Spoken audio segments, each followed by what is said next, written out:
یعنی معنی رکھتا ہے۔ ما جو ہے وہ اس میں ایک سنگینی کا اضافہ کرتا ہے، اس کی شدت اور حدت کی نقشہ کشی کرتا ہے۔ تو مل سے جب ہم استفہامیہ میں معنی پیدا ہوتا ہے تو یہ بڑا خوبصورت اسلوب ہے قرآن حکیم کا کہ ایک بات کو رس دینے کے لیے وہاں پہ ایک سوالیہ انداز لیا جاتا ہے، ایک استفہامیہ انداز سے بات کی جاتی ہے۔ القاریہ مل قاریہ، کہ القاریہ کیا ہے، اور پھر سوال کیا جاتا ہے کہ آپ سمجھتے ہیں کہ قاریہ کیا ہے؟ وَمَا أَدْرَكَ مَا الْقَارِعَةُ، تو کیا، یعنی اے رسول کریم صلی اللہ علیہ وسلم، آپ کو کیا معلوم کہ وہ کون سا نقطہ ہے جس کو یہ القاریہ یعنی جو قیامت ہے یہ چھیڑنے والی ہوگی یا دستک دینے والی ہوگی یا اس کو ضرب لگانے والی ہوگی۔ تو یہاں ہم دیکھ سکتے ہیں کہ ناظرین جو واو ہے وہ حرف عطف ہے، ما جو ہے وہ ریلیٹو پروناؤن ہے لیکن استفہامیہ کا معنی پیدا کرتا ہے، اور ادرکو یعنی فعل ماضی ہے،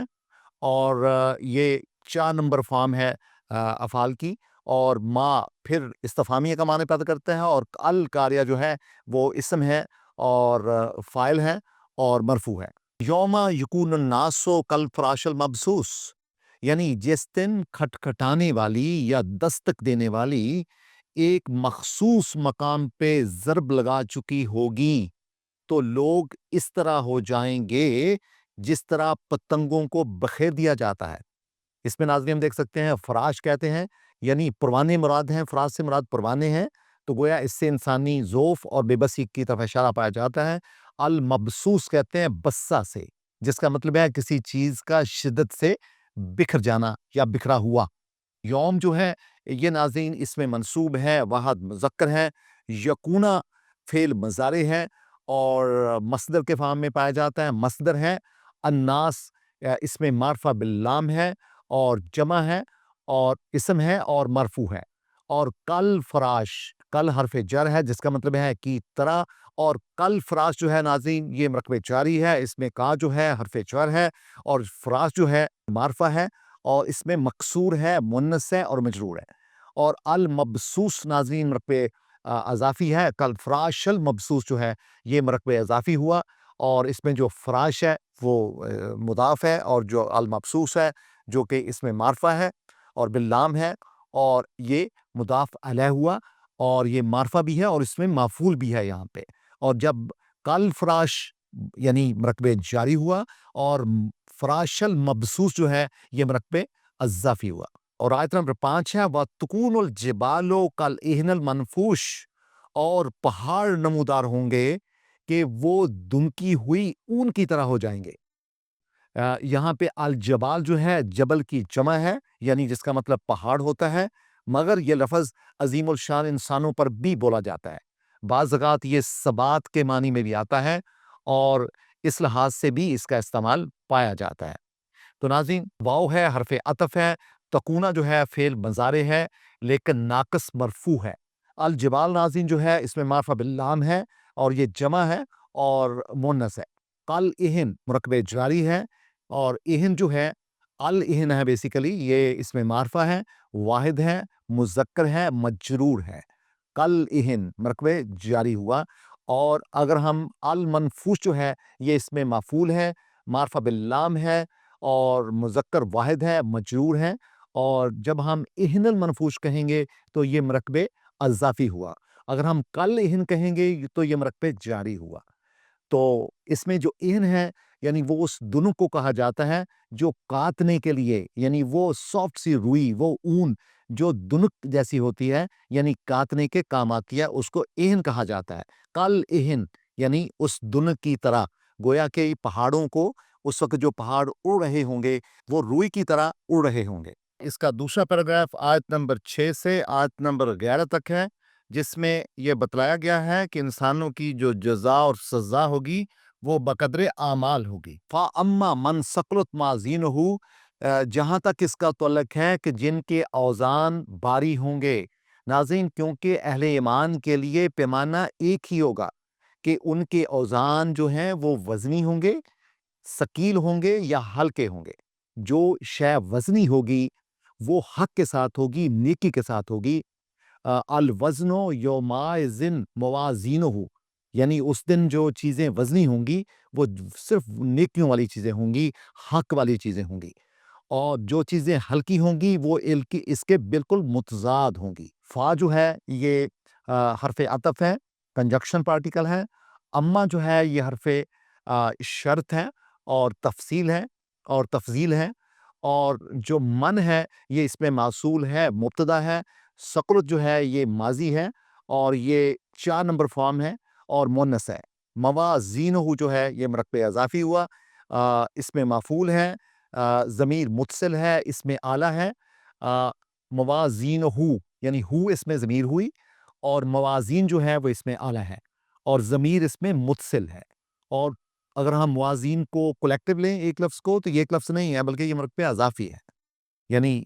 جو موازین ہے وہ مضاف ہے اور جو ہے وہ مضاف الیہ ہے۔ فا ہوا فی عیشتم راضیہ، تو پھر ان کا انعام جو ہے وہ کیا ہوگا؟ وہ عالم میں عیش و عشرت سے رہیں گے۔ اس میں فا جو ہے یہ کنجکشن پارٹیکل ہے، اور ہوا جو ہے یہ اس میں ضمیر ہے اور تھرڈ پرسن ہے، مذکر ہے، واحد ہے اور مبتدا ہے، اور فی جو ہے یہ حرف جر ہے، اور عیشت الراضیہ یعنی مصدر ہوا، نکرہ ہے، مجرور ہے، اس میں صفت ہے، اور راضیہ جو ہے ناظرین یہ اس میں فاعل ہے، نکرہ ہے، واحد مونس ہے۔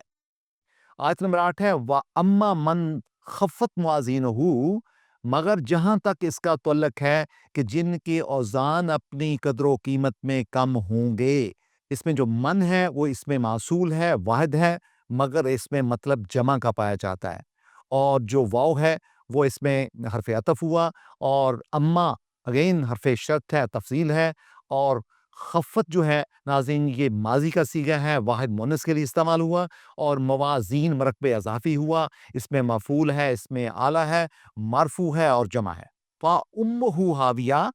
تو ایسے لوگ جن کے جو اوزان ہیں وہ ہلکے ہوں گے، ان کی فیت کیا ہوگی، ان کا مقام کیا ہوگا؟ یعنی تو اس کا مقام زندگی میں وہ جگہ ہوگی جہاں ہوا کو یکے بعد دیگرے داخل کیا جاتا ہوگا، یعنی ایسا مقام جو بند ہوگا، جس میں گرمی ہوگی، تپش ہوگی، اور اس میں جو ہوا ہوگی اس کو بہت کم وہاں پہ پھیرا جائے گا، یعنی اپنا جو ہوا چکر لگائے گی۔ گویا کہ اس میں جو فا ہے حرف عطف ہوا، اور امہ مرکب اضافی ہے، اور حاویہ جو ہے یہ مصدر ہے اور منس ہے اور واحد ہے۔ حاویہ ناظرین یعنی اس کا مادہ ہوا ہے، جس کا مطلب ہوتا ہے ٹھکانا، یعنی مگر اس سے مراد ایک ایسا گڑھا ہے جس کی گہرائی کا کوئی اندازہ نہیں ہوگا۔ امہ ماں کے معنوں میں بھی استعمال ہوتا ہے، جڑ کے معنوں میں بھی آتا ہے، اور جو ہے اس میں ضمیر ہے، گویا کہ جہنم کی طرف، حاویہ کی طرف اشارہ ہے، یعنی جس دن ماں جس طرح بچے کو گود میں لے دیتی ہے، اس طرح جہنم بھی انسانوں کو اپنی گود میں لے لے گا۔ فَأُمُّهُ حاویہ کا یہ مطلب ہوا۔ اور آیت نمبر 10 ناظرین وَمَا أَدْرَاكَ مَا هِيَ، اے انسانوں آپ کو احساس ہے کہ حاویہ کیا ہے؟ ما استفہامیہ ہے، اس میں واو جو ہے حرف عطف ہوا، اس میں جو ما ہے یہ استفہامیہ ہے، اور جو اس میں ہے وہ سکتے کی ہے، کافیہ کی خاطر یعنی اس کو لایا گیا ہے، یعنی وہ آگ میں مقید تپش کی لہر ہوگی جس کی طرف اشارہ کیا گیا ہے۔ یعنی وما ادرک ما ہی، تو پھر آپ کو پتہ ہے کہ جہنم کیا ہوگا۔ تو پھر قرآن کی فرماتا ہے نارن حامیہ، وہ آگ جو کہ مقید تپش کی لہر ہوگی، جو بار بار کسی مقام کو چھیڑ رہی ہوگی، اس سے گزر رہی ہوگی، لیکن اس میں تازہ ہوا کا جھونکا نصیب نہیں ہوگا۔ تبھی اگر تپش میں تازہ ہوا آئے گی تو ظاہر اس کی شدت میں کمی ہو جاتی ہے، لیکن یہ ایسا مقام ہوگا کہ جس میں گرمی ہوگی، تپش ہوگی، عذاب ہوگا، اور اس مقام پہ ہوا کا دخول بہت کم ہوگا۔ تو ناظرین اس میں جو نار ہے وہ اس میں نکرہ ہے اور مونس ہے، اور پھر یہ خبر ہے، اس میں مرفوع ہے، اور المبتدا کے طور پہ یہاں پہ لایا گیا ہے اسے، اور حامیہ جو ہے یہ اس میں فاعل ہے اور واحد ہے، مونس ہے۔ تو ہم دیکھ سکتے ہیں کہ جو خبر ہے ناظرین اس کو مبتدا میں یعنی اول میں ذکر کیا گیا ہے، اور حامیہ کو بعد میں ذکر کیا گیا ہے، گویا کہ نار جو ہے اس کی شدت اور حدت کو واضح کرنا اس آیت کا مقصد ہے۔ ناظرین سورہ القاریہ کا مفہوم یہ ہے کہ قرآن حکیم راہ ہدایت کا علمبردار ہے، اور انسانوں کی ہیت اور ان کے جو فہم کے آلات ہیں، جو ان کے کوائے فہم ہیں، اس ہدایت کے طالب ہیں کہ ان کو ایک سٹیمولس ملے، ان کو ایک سٹرائک ملے۔ لہٰذا القاریہ ایک ناگہانی آفت جب مصیبت بن کر جنگ و جدل کی صورت میں یا فطری اور روحانی قیامت کی شکل میں وارد ہوتی ہے، انسانوں پہ وار کرتی ہے، تو حضرت انسان اس سے سبق لیتا ہے اور اندھیرے سے اجالے میں آ جاتا ہے۔ لہٰذا جب القاریہ قیامت کبریٰ کے طور پہ واقعہ ہوگی تو یہ کتنا بھیانک منظر ہوگا جو انسانوں کو راہ راست پہ لانے کے لیے کافی ہے۔ اور پھر قرآن حکیم فرماتا ہے سورہ القاریہ میں کہ جو بھاری اوزان ہیں اور جو ہلکے بوجھ ہیں وہ جنت اور دوزخ کی طرف اشارہ کرتے ہیں۔ گویا کہ جو بھاری اوزان ہوں گے وہ جنت کی طرف لے کے جائیں گے، اور جو ہلکے اوزان ہوں گے وہ جہنم کی طرف لے کے جائیں گے۔ تو اس سے مراد انسانوں کو تنبیہ کی گئی ہے کہ اس دنیا میں تاکہ اپنے اعمال کی درستگی کریں،